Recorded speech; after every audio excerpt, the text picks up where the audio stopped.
It's back. The Premier League is back this week after a dire international week where there was nothing to report other than the great Wayne Rooney becoming England's all-time leading goalscorer. Well done, Wazza. So here are this week's tips, predictions, and what I think the scores will be for week 5 of the Premier League. Starting with the big one, Manchester United versus Liverpool at Old Trafford this weekend is the biggest game of the season, in my opinion. Maybe I'm a biased Manchester United fan, but playing the old enemy is always the biggest game. Most people will probably tune in to watch this game. Both teams are stuttering right now with form. They've only both of them only picked up 1 point from the last 2 games, and both are on the coming back from a defeat over the last game. Man United losing to Swansea away and Liverpool losing embarrassingly 3-0 at home to West Ham. Now, I think this game there's going to be a lot of caution because I don't think either team want to lose another game because obviously that would be 2 back-to-back defeats. So I'm going to go for a 2-2 draw. I think there's going to be it's going to be an entertaining game. I think it's going to be an open game as opposed to kind of a closed, dire game, as I said. It'll be entertaining. I think players to watch out for would be Memphis, Benteke, Luke Shaw, Damian, and Martin Skrtel. And I also think the scores for Liverpool this weekend will be Benteke and Skrtel, and for Manchester United it will be Memphis and England's all-time goal-scoring champ, Wayne Rooney. So 2-2. Chelsea travel up to Goodison Park this weekend, and in my opinion, this could be more misery for Mourinho. I think Everton are going to nick this game by 1-0. And irony of all ironies, I fancy John Stones to score the winner. Now, I think it would be super fitty and super ironic, like I said, that if Stones scores the winner because of the saga that continued for most of the summer, the Willie or won't he join Chelsea, handing in the transfer request, and Bill Kenwright and Roberto Martinez saying, "No, son, you ain't going anywhere." So I fancy him to outjump Cahill and Co. and head in the winner. Well, that's how I envisage it anyway. So I think 1-0 to Everton, and I think the post-match reaction from Jose Mourinho will be interesting. Is he going to blame the failure to get Stones as an excuse for him scoring? Well, you've heard it here first. So I'm going for a 1-0 win to Everton. Players to watch, I think Tim Howard will have a good game. I think Chelsea will attack a lot. I think it'll just be a frustrating afternoon for them. And Stones and Aruna Kone, them 3 players are my players to watch for this game. Stoke alone travel up to the Emirates to face the wounded tiger that is Arsenal. Arsenal, to be honest, and to their standards, have not performed really. Like I said, probably since the Charity Shield or Community Shield. So the Emirates will be packed, the crowd will be fully expectant for them to get a great performance, not a good performance, a great performance, and 3 points. So I'm going to go with an easy 2-goal win. Goal scorers, I'm going to go with Sanchez and, dare I say, Santi Cazorla. I know I've predicted him to score in the previous 2 weeks, but I think it's a case of waiting for that London bus to arrive, and I think it will duly arrive on time this weekend. Santi Cazorla to score. Players to watch, I mean, other than the 2 goal scorers, I think Hector Bellerin, I think he's going to have a very attack-minded game this weekend, so maybe Sanchez and Ozil if you wanted to choose somebody slightly different than Cazorla. So 2-0 to the Arsenal. Leicester versus Aston Villa. The Foxes host the Villains in this Midlands derby, and there's plenty to play for, especially local bragging rights. I don't think there's going to be much in between both teams. I think Leicester are flying super high. They've played with a high intensity and high press, which is really paying dividends right now for them as they've picked up plenty of points. Whereas Villa, I think they are still kind of in the early stages of formulating their identity under Tim Sherwood. I think they'll probably play counter-attacking football and look to nick all 3 points with the pace of Sinclair and Traore and Agbonlahor. However, I think this game will be decided by one goal. So I'm going to go with a 2-1 scoreline with Leicester winning. Um, Goal scorers, I'm going to go with Vardy and Chalup for Leicester. And for Aston Villa, I fancy Julian Lescott to score. So 2-1 to the Foxes.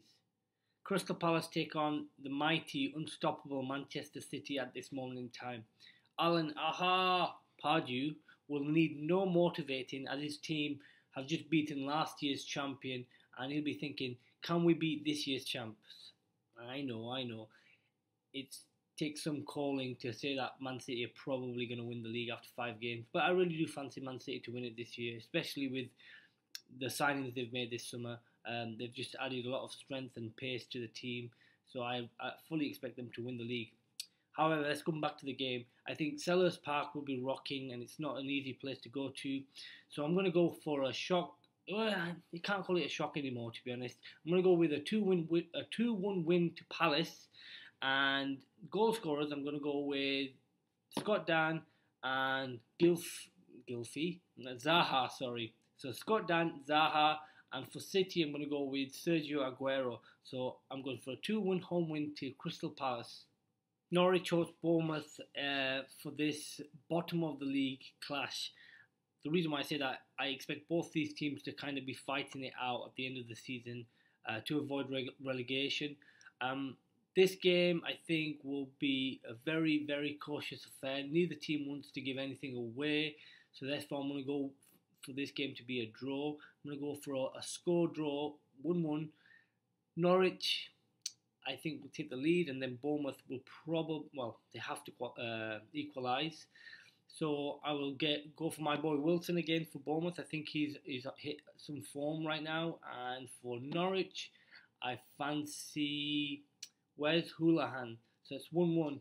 Watford, Swansea. I'm going to go for an away win, Swansea. Just been so impressed with them over the last couple of years, and Gary Monk has really taken them to the next level. I think Watford, they've been really decent. Couple of clean sheets in their last home games.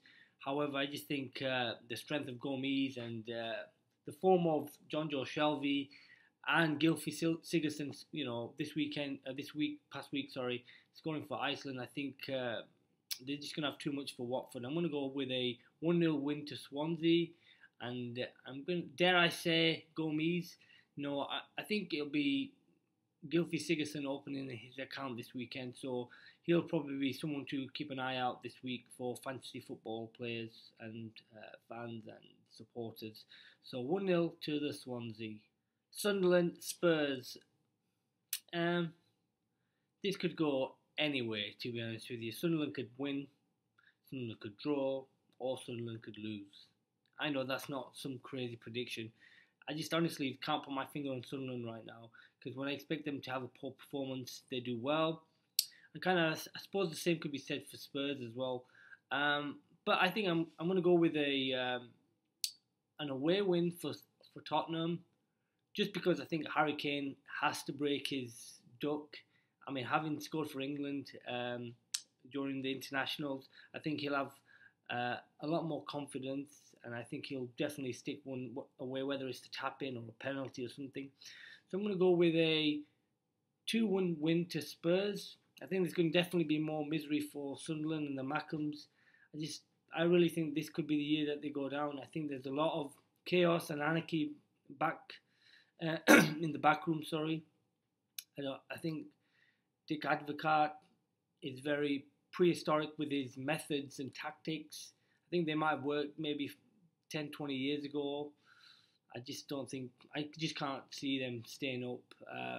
So I'm going to go with a Spurs win by 2-1. And the goal scorer for Sunderland, it has to be Jermaine Defoe, doesn't it, against his old club. So 2-1. West Brom and Southampton play this weekend at the Hawthorns. I'm going to go with a home win. I think Southampton have been stuttering this season, playing some good football, but not really getting the desired outcome or the results that some of their performances have performed that have warranted. Sorry. I just think West Brom kind of under Tony Pulis are starting to show glimpses of last year's rigidness that kind of got them quite a few clean sheets and a few wins last year. As it was evident, to be honest with you, last week when West Brom beat Stoke by 1-0.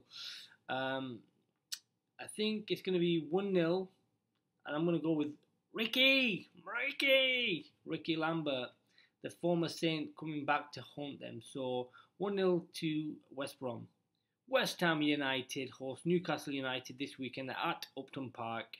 I'm going to go with a home win here. I think Newcastle traditionally don't travel well. I know they got a great result a couple of weeks ago at Old Trafford, drawing, nullifying and frustrating Manchester United. I don't think they're going to have the same game plan to kind of frustrate West Ham. I think they're going to try to go and play, but just, knowing their away form, I think they're going to really lose by 2-1. I think goal scorers for Newcastle, I think it would probably be, let's go with Colaccini, the captain, and for West Ham, let's go with Sacco and Mark Noble. Mark Noble's actually, Mark Noble, he is allowed to play because his red card was overturned. So Mark Noble to score the winner. 2-1 to the Hammers. There you have it. There are my tips, my predictions, and thoughts on what will happen this weekend in the Premier League. Do me a favour, hit the like button, subscribe to my channel, and share. If you have any questions, please don't hesitate to ask. Thanks for stopping by.